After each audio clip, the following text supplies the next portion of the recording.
अब पहले commodity market की चाल देख लेते हैं। तो सोने चांदी में कल भारी उठापटक दिखी। चांदी में तो 2021 के बाद सबसे बड़ी इंट्राडे गिरावट दिखी, लेकिन आज यहां पर अच्छी रिकवरी है। करीब करीब 8,000 से 9,000 रुपए तक की रिकवरी चांदी में दिख रही है। और लेकिन अभी भी देखेंगे तो 20,000 रुपए से ज़्यादा नीचे चांदी आपको नजर आएगी रिकॉर्ड से, क्योंकि 2,54,000 रुपए के ऊपर का रिकॉर्ड बना था। अभी भाव 2,34,000 के पास है, तो अभी भी 20,000 से ज्यादा नीचे है चांदी अपने रिकॉर्ड स्तरों से। गोल्ड की बात करें तो गोल्ड में करीब करीब 1,000 रुपए की मजबूती शुरुआती कारोबार में दिख रही थी। अब वो तेजी थोड़ी कम हुई है, लेकिन दोनों काउंटर में आज के सत्र में तेजी के साथ ही कारोबार हो रहा है। लेकिन अब देखते हैं ये तेजी कितनी टिकाऊ है। और कहा जा रहा है कि छुट्टियों का सीजन चल रहा है इंटरनेशनल मार्केट में। अब चीन के बाजार भी अब छुट्टी में रहेंगे कल, तो फिर ऐसे में कहा जा रहा है कि हो सकता है कि बड़े वॉल्यूम ना दिखे और जो रियल रिफ्लेक्शन हो फंडामेंटल के आधार पर वो यहाँ पर देखने को ना मिले। तो ऐसे में इस तरह के मार्केट से अभी दूरी बनाने की ही सलाह हम लगातार दे रहे हैं। कोशिश करें कि यहाँ पर गिरने दे, बाजार को सेटल होने दे, उसके बाद ही नए मौके तलाशे। और जो रियल रिफ्लेक्शन आएगा वो सिल्वर के मार्केट में या फिर से नई तेजी बनेगी, वो 5 जनवरी के बाद से बनने की संभावनाएं ज़्यादा बन रही है। तो इस बाजार में इस भाव पर यहाँ पे सतर्क रहने की जरूरत है, दूर रहने की जरूरत है। वेट एंड वॉच के मोड में रहें तो आपके लिए ज्यादा बेहतर है, क्योंकि मार्केट काफी ज्यादा वॉलेटाइल है। कल हमने देखा था 30 से 35,000 रुपए तक की गिरावट यहाँ पर चांदी में एक एक दिन में दिख रही थी। 2,54,000 रुपए के ऊपर का चांदी ने रिकॉर्ड बनाया और फिर हमने जो लो देखा वो 2,23,000 रुपए तक का भी देखा। तो एक बड़ी गिरावट अपने डे हाई से, अपने रिकॉर्ड हाई से चांदी में दिखी। गोल्ड में भी करीब करीब 4-5 हजार रुपए तक की गिरावट अपने रिकॉर्ड हाई से देखने को मिल रही थी। तो एक बड़ी गिरावट, बड़ा उठापटक यहाँ पर पूरे ही दिन चांदी में जारी रहा और ये आगे भी आगे कई दिनों तक चल सकता है, क्योंकि जिस तेजी से चांदी के दाम बढ़े हैं वहाँ पर इस तरह के उथल पुथल होते रहते हैं। ऐसे में सतर्क रहने की आपको जरूरत है। आज के भाव को एक बार फिर से आपको नॉन एग्री मार्केट के उस सारे चाल बता देते कि कहां पर किस तरह की ट्रेडिंग यहां पर हो रही है। तो चांदी 4% से ज़्यादा ऊपर है, 2,34,000 के ऊपर। इसके अलावा गोल्ड में देखें तो गोल्ड में भी अच्छी तेजी है, 1,35,800 के आसपास है, करीब 1,000 रुपए की तेजी यहाँ पर भी दिख रही है। कॉपर इसके बाद काफ़ी मजबूत नजर आ रहा है, 1,270। यहाँ पर अक्रॉस द मेटल्स का दबाव दिख रहा था, लेकिन आज फिर से यहाँ पर रिकवरी के मोड में दिख रहे हैं। कॉपर में 3% की तेजी दिख रही है, 1,270 के आसपास। जिंक 1% ऊपर है, 306 के ऊपर। लेड में तेजी आधे % से ज़्यादा। एल्युमिनियम में तेजी है, 292 के आसपास एल्युमिनियम है। तो कल की बड़ी बिकवाली के बाद आज यहां पर सारे ही मेटल्स में तेजी का रुख दिख रहा है।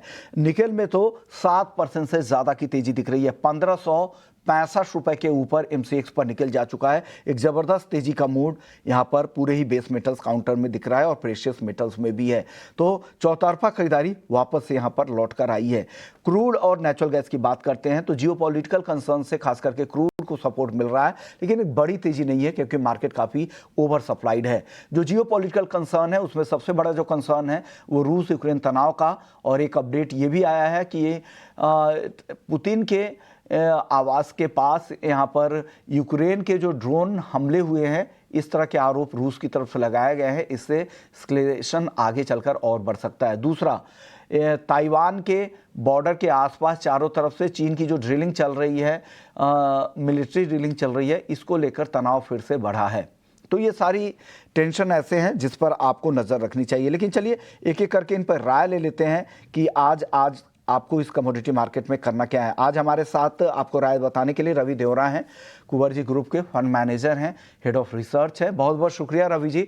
सर, शुरुआत चांदी से करते हैं। कल भारी उठापटक चांदी में देखने को मिली, क्या लग रहा है सर, कैसे ट्रेड करें इस मार्केट में?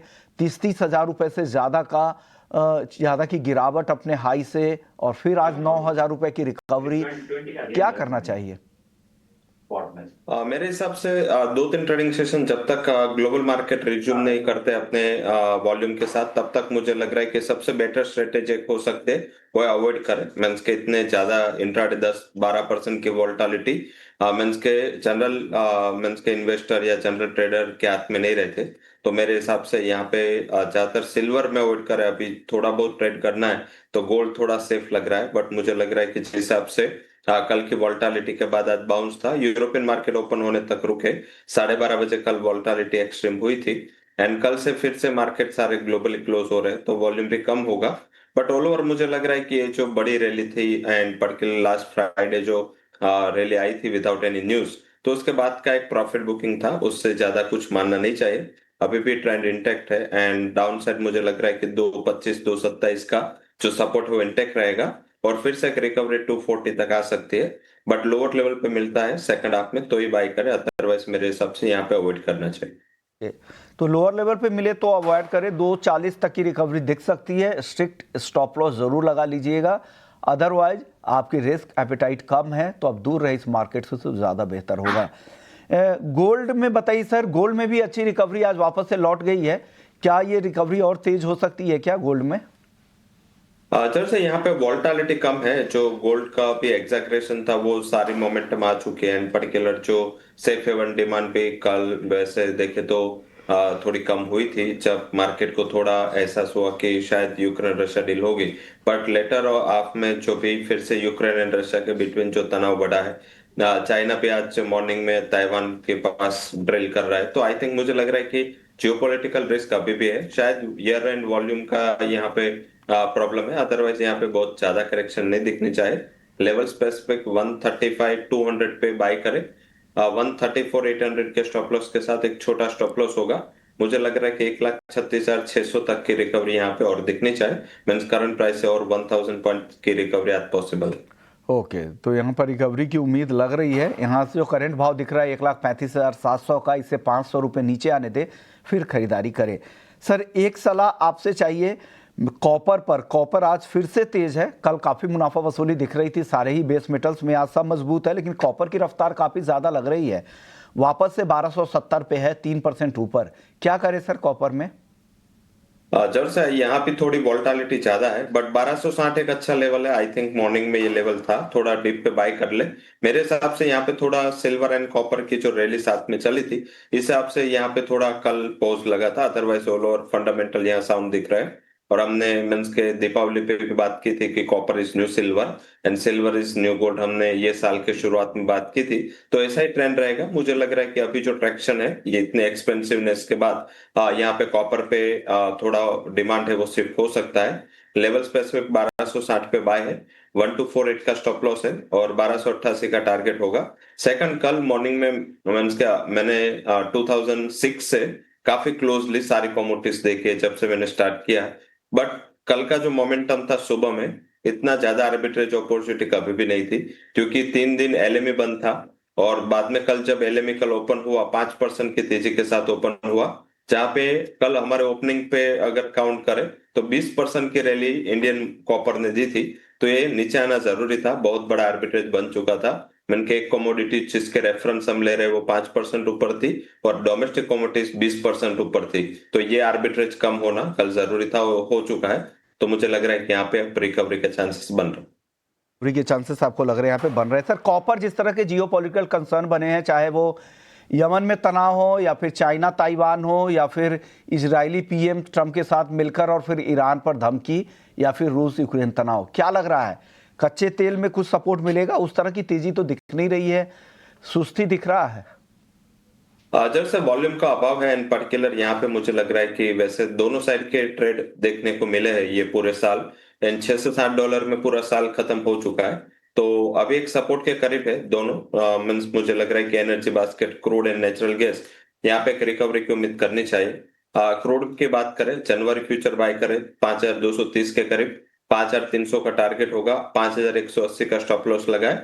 और इसके साथ नेचुरल गैस भी मुझे लग रहा है कि थोड़ा फोकस करें एनर्जी बास्केट से, जिसमें आप 354 पे बाय करें, 365 का टारगेट होगा, 349 वुड बी स्टॉप लॉस। क्योंकि यहाँ पे अगर रशिया यूक्रेन का वॉर जल्दी से खत्म नहीं होता तो एक बड़ा रिस्क बन रहा है, फिर से यूरोपियन स्पॉट प्राइसेस बढ़ने लगेंगे। और कल वैसे देखें तो लोअर लेवल से एक अच्छी रिकवरी थी, क्योंकि वेदर काफी अच्छी तरह चेंज हो चुका है एंड कोल्ड वेदर जो मार्केट कई टाइम से वेट कर रहा था, पर्टिकुलर नेचुरल गैस की डिमांड नहीं आ रही थी। बट अभी वेस्टर्न रीजन में थोड़ा मीन्स के बर्फबारी स्टार्ट हो चुके हैं एंड वेदर कूल हो चुका है, तो मुझे लग रहा है कि यहाँ पे सेंटिमेंटल अपसाइड बन सकते हैं। तो दोनों क्रूड एंड नेचुरल गैस एक एक रीजन से बाय करना है। क्रूड और नेचुरल गैस खरीदारी करें, सीजनल फायदा भी है और साथ ही जिस तरह के जियोपॉलिटिकल कंसर्न है उसमें भी यहाँ पर सपोर्ट मिल सकता है। सप्लाई रिस्क का सपोर्ट मिल सकता है क्रूड में। अब बात करते हैं एग्री मार्केट की। एग्री मार्केट में देखिए तो आज ग्वारगम में हल्की तेजी है, ग्वार सीड में मामूली तेजी है, बाकी सारे काउंटर ज़्यादातर कमजोरी दिख रहे हैं, जीरा ग्वार सीड ग्वारगम को छोड़कर।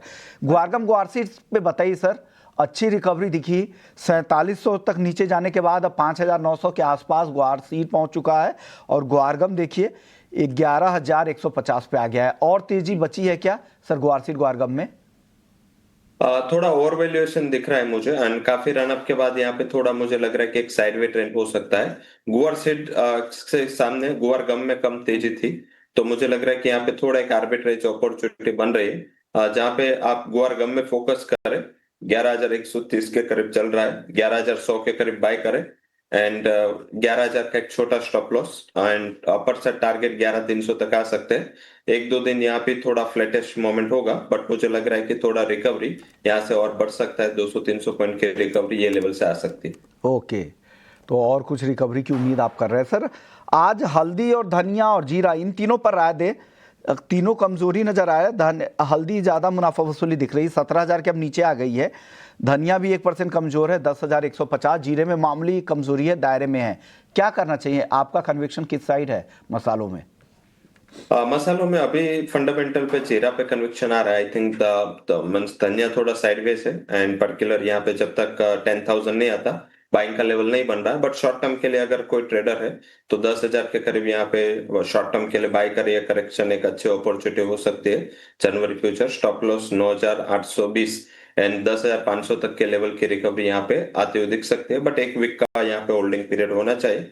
और जीरा थोड़ा मोमेंटम है, यहाँ पे जनवरी फ्यूचर 22,025 का आज का लो है, 22,100 के करीब बाय करे 21,900 के स्टॉप लॉस के साथ, और 22,500 तक की रिकवरी आ सकती है। तो इंट्राडे पर्सपेक्टिव से जीरा एंड थोड़े शॉर्ट टर्म पर्सपेक्टिव से धनिया में बाय करे, हल्दी अवॉइड करे, थोड़ी वोलेटिलिटी यहाँ से बढ़ सकते हैं। और काफी रनअप आया है, 4 to 5,000 पॉइंट के रनअप के बाद यहाँ पे थोड़ा साइन ऑफ कंसोलिडेशन दिख रहा है। तो ये राय है मसालों को लेकर। सर आखिरी सवाल, कैस्टर और कॉटन केक को लेकर क्या राय है? दोनों में मुझे लग रहा है कि थोड़ा सबड्यूट मोमेंटम है। हालांकि कैस्टर सीड में काफी बड़ा रनअप आया था, बट यहाँ पे क्योंकि ये एक एक्सपोर्ट कैस्टर ऑयल का ज्यादा डिपेंडेंट रहता है इंटरनेशनल मार्केट के फैक्टर्स पे, और international market due to this Christmas already यहाँ पे एक्सपोर्ट डिमांड नहीं है। बट जैसे मार्केट ओपन होगा यहाँ पे भी मुझे लग रहा है कि एक अच्छी रिकवरी बननी चाहिए। शॉर्ट टर्म के लिए ध्यान रखें, 6,650 जनवरी फ्यूचर का अहम सपोर्ट है। 2 हफ्ते का आपका ट्रेडिंग टाइम होना चाहिए। 6,600 का स्टॉप लॉस एंड 6,900 तक की रिकवरी आपको यहाँ पे 2 वीक में आती हुई दिख सकती है। तो ये राय है कॉटन को लेकर और कैस्टर को लेकर। शुक्रिया सर। जाने से पहले सर एक डिस्क्लेमर दे दीजिएगा। जो भी कमेटीज में डिस्कशन हुआ है उसमें मेरी पर्सनल पोजीशन नहीं है। कंपनी के clients as well as company के फंड में कैश और डेरिवेटिव मार्केट से पोजीशन हो सकते हैं। कोई भी पोजीशन लेने से पहले आपके फाइनेंशियल एडवाइजर के साथ कंसल्टेशन जरूर करें और स्टॉप लॉस जरूर से लगाएं। ओके, शुक्रिया आपका। आप लोगों ने अपने वक्त निकाला, हमारे दर्शकों को गाइड किया कमोडिटी एट 10 में। चलिए वक्त है ब्रेक का। ब्रेक के बाद हमारे साथ एक खास मेहमान होंगे जिनसे हम 2026 के आउटलुक की चर्चा करेंगे और समझेंगे कि बाजार में क्या कुछ चल रहा है। जेम फाइनेंशियल एमसी के equity fund manager Asit Bhandarkar होंगे, उनसे जल्द चर्चा होगी। लौटते हैं छोटे से ब्रेक के बाद। नमस्कार।